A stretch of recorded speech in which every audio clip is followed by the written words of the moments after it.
One in five top Trump officials hold $193 million in crypto, per Washington Post.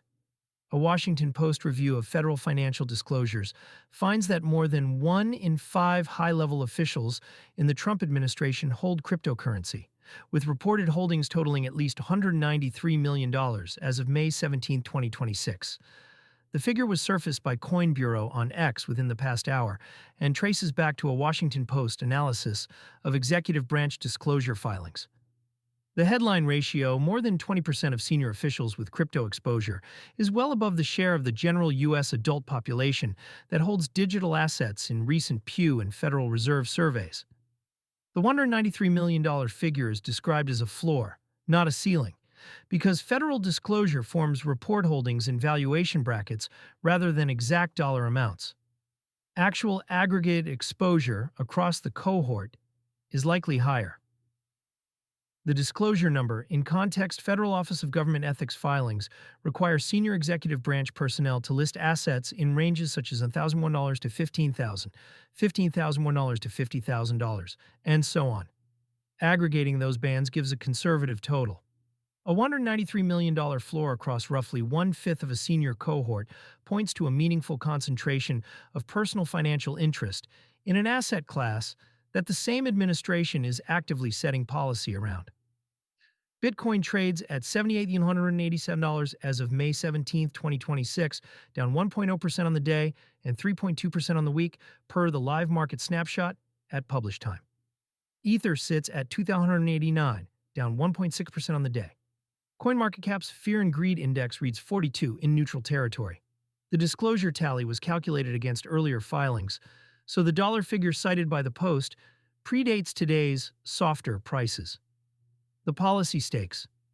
The Post story lands while Senate banking is actively marking up the Clarity Act, the market structure bill that would carve out a permanent regulatory home for digital assets and shift much of the SEC's current crypto remit to the CFTC.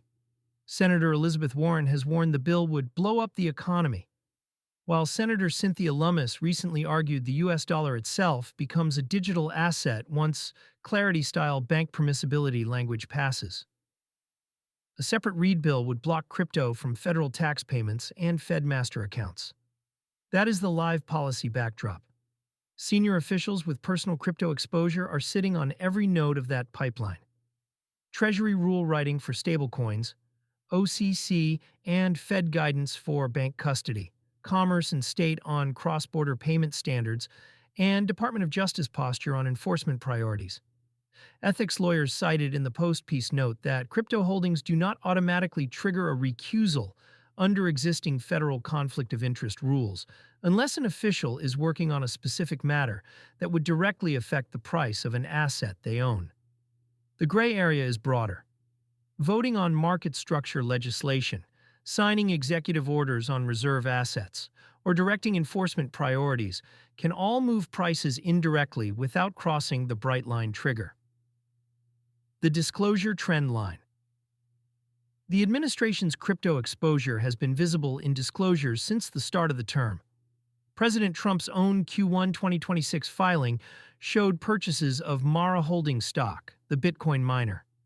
OpenAI's Sam Altman, separately, was disclosed as holding $2 billion in stakes across OpenAI partner companies in court documents, illustrating how concentrated executive financial interests have become across overlapping tech and crypto sectors. The 1 in 5 figure is the first time a single number has captured how broad personal crypto exposure runs across senior appointees, rather than focusing on individual cases. Threads to watch. 3 threads are worth tracking from here. First, whether the Senate banking markup of Clarity produces amendments, specifically tightening recusal requirements for officials with digital asset holdings after more than 100 amendments were filed in the pre-markup window. Second, whether the Office of Government Ethics issues fresh guidance narrowing what qualifies as a recusable matter for crypto-holding officials. Third, whether congressional Democrats push for line-item disclosure of specific tokens, given that holding Bitcoin carries different policy conflict implications than holding a governance token in a protocol the administration is regulating.